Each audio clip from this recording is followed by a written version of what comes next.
Fala galera, tudo bom? Então nessa aula nós vamos falar sobre o ciclo de vida do agente do Azul e também sobre os métodos adicionais de proteção para controle de autenticação do agente. Tá? Como vocês sabem, o agente por padrão não possui controle de autenticação, então é sempre interessante ali você trabalhar nisso, né, para melhorar a segurança do seu ambiente, tá? Da sua solução, da sua infraestrutura, enfim. Bom, começando aqui, o ciclo de vida do agente do Azul começa pela instalação do agente em uma máquina que você quer monitorar. Na minha recomendação, o ambiente inteiro. Tá? Não limite apenas o seu monitoramento apenas a servidores ou alguns ativos. Né? Coloca tudo.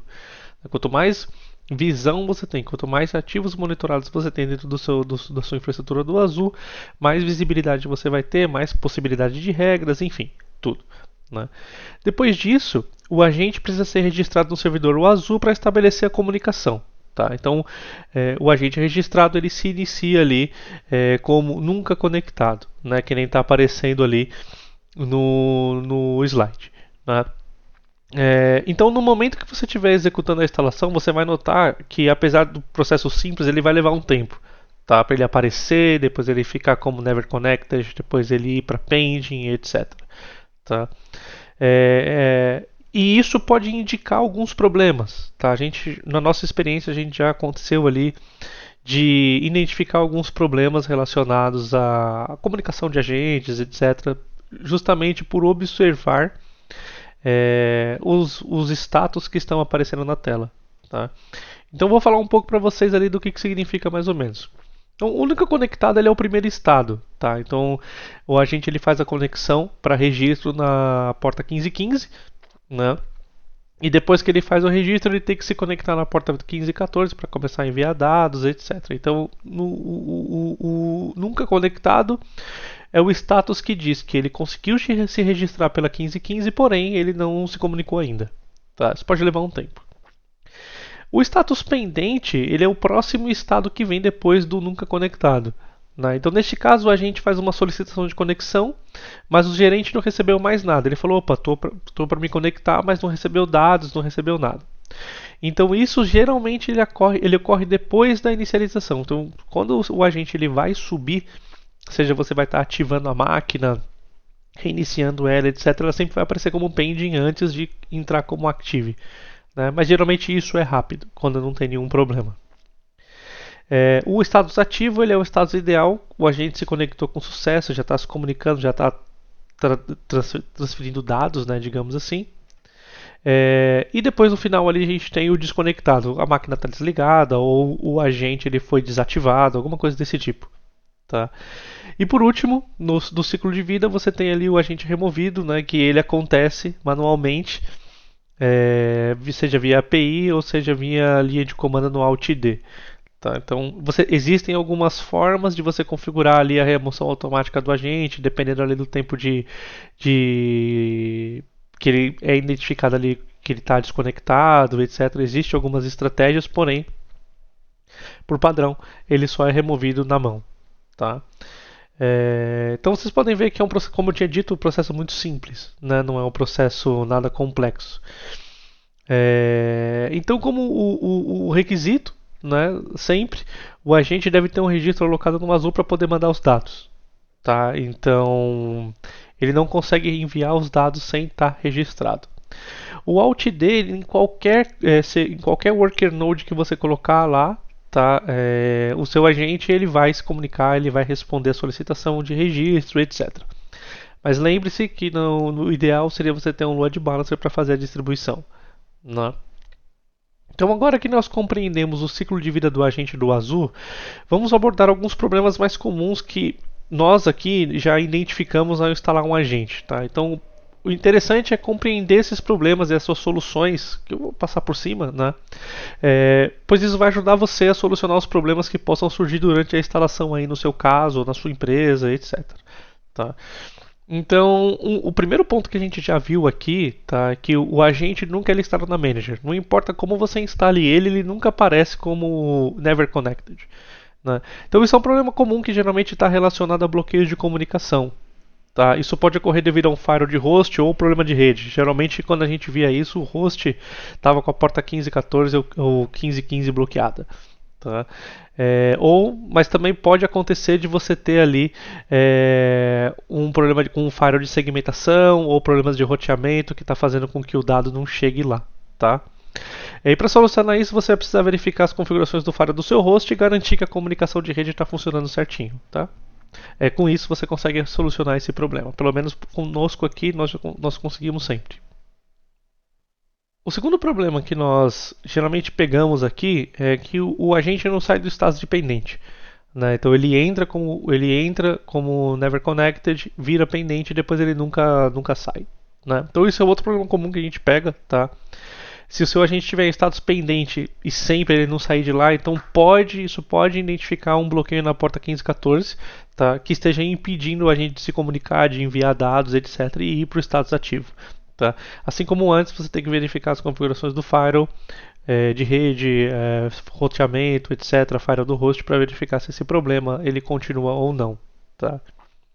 E por último, um bem raro de acontecer, mas a gente já pegou algumas vezes, quando você tem um agente que está instalado ou uma série de agentes que estão instalados e ele fica transitando entre pendente, desconectado, ativo, pendente, desconectado, e ele nunca fica em pé sempre. Né? Ele não está estável. Né? Então esse problema ele pode ocorrer quando há um volume muito grande de dados e muitos agentes configurados para se comunicar com um único manager ou um cluster que na verdade ele está super utilizado. Tá? Então é muito importante que você veja ali como é que está a arquitetura da solução. Tá? Atraso ou perda de comunicação pode fazer com que o status do agente oscile entre pendente, ativo e desconectado. Né? Então, a solução aqui é equilibrar a carga de trabalho, dividindo os agentes entre múltiplos managers, tá? Aumentando a capacidade do cluster. Então, geralmente você resolve esse problema. O cenário que a gente pegou, na verdade, era um cenário que tinha apenas uma manager e tinha mais de 10 mil agentes em cima. Então, isso acontecia. Né? Então, vocês podem ver isso aí também. Tá? Lembrando que esses são apenas alguns dos problemas comuns que nós pegamos aqui em nossos cases, né? Mas vale lembrar que o Azul é uma ferramenta muito complexa, então sempre a gente recomenda ler a documentação oficial, etc., para você conseguir identificar ali outras técnicas de troubleshooting, outras estratégias que o próprio fabricante já nos traz. Tá? Então, agora que a gente já falou um pouco do ciclo de vida, eu queria falar um pouco com vocês sobre as formas de proteção adicional que o Azul tem para a autenticação. Tá? Mas antes de eu mergulhar nesse tema aqui, eu gostaria de destacar a importância de configurar adequadamente a autenticação do agente. Né? Muitos cases, muitos locais a gente vê que a autenticação ela não está configurada. Mas como uma equipe de segurança da informação, proteger qualquer tipo de solução ou serviço é uma prioridade para nós. Né? E o Azul não é exceção disso. Então, garantindo a autenticação adequada dos agentes é crucial para a gente ter certeza que a confiabilidade da solução está adequada, ela está em pé. Né? Então, sem autenticação apropriada, qualquer agente poderia se conectar ao seu servidor Azul, por exemplo, começar a enviar dados, né? O que poderia levar a uma série de problemas que podem comprometer a confiança do seu processo de monitoramento contínuo. E ninguém quer isso. Né? Perdeu a confiança no processo de monitoramento contínuo, depois para ganhar de volta é muito difícil. Né? Então, dito isso, tendo em mente que nós temos que configurar a autenticação, vamos falar agora então dos controles adicionais. Tá? Existem basicamente três formas ali que eu vejo, tá, que você pode implementar a autenticação dos agentes, tá? Algum controle adicional. A primeira é a autenticação de senha. Esse é o modo mais simples de fazer. Né? Esse método envolve a configuração de uma senha durante o processo de inscrição. Isso garante que somente os agentes autenticados possam se inscrever no Azul. Tá? Então, como é que funciona isso? Você vai entrar na sua manager, você vai configurar uma senha lá de autenticação na sua manager e você vai utilizar essa senha nos agentes. Tá? Dessa forma, muito simples, você vai fazer a distribuição em massa com a senha, ele vai funcionar certinho. A segunda forma que você consegue utilizar é utilizando o certificado digital da manager, fazendo a certificação da manager. Tá? Então, nesse cenário aqui, nós utilizamos um certificado SSL para verificar a identidade da manager ou do cluster de worker nodes, tá? Antes que o agente envie a solicitação de inscrição, de registro, etc. Então, é uma camada extra de segurança muito útil, muito efetiva. Tá? E o certificado pode ser gerado dentro da própria manager. E ele tem que ser instalado antes da distribuição, né? Eu já vi alguns casos onde o certificado digital não foi instalado devidamente nas managers antes de passar para os agentes.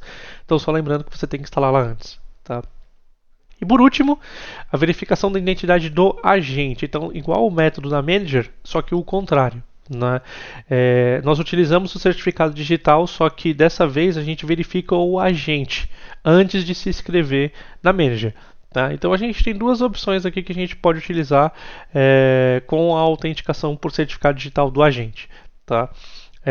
A primeira seria a verificação sem validação de host, né, e a segunda seria com validação de host. Então a diferença entre elas é que na primeira o certificado ele vai poder ser reutilizado em vários agentes. Por quê? Porque você não colocou nem IP nem nome nele.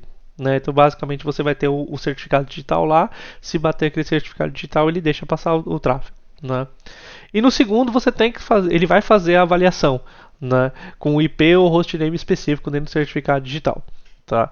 Essa configuração ela exige uma CA interna. Você tem que ter uma CA interna para gerar esses certificados para os seus agentes e distribuir eles. Né? Mas nesse caso pode ser o próprio Azul. Você pode transformar a sua manager em uma CA interna e gerar os certificados por lá. Tá? Bem simples. Basicamente, essa é a estratégia, tá? Então, antes da gente finalizar aqui, só mencionar aqui a opção 2 e 3, tá? Com o certificado digital da manager e do agente, você pode combinar, tá? Para fazer uma solução muito mais robusta de controle de autenticação. Você pode ter tanto o certificado do manager quanto o do agente. Tá? É claro que se você utilizar dessa forma, você vai deixar a sua infraestrutura com uma complexidade muito maior. A dificuldade de você fazer gestão num ambiente desse é muito mais elevada, principalmente se você tem muitos ativos. Né? Então, eu recomendaria você selecionar somente uma.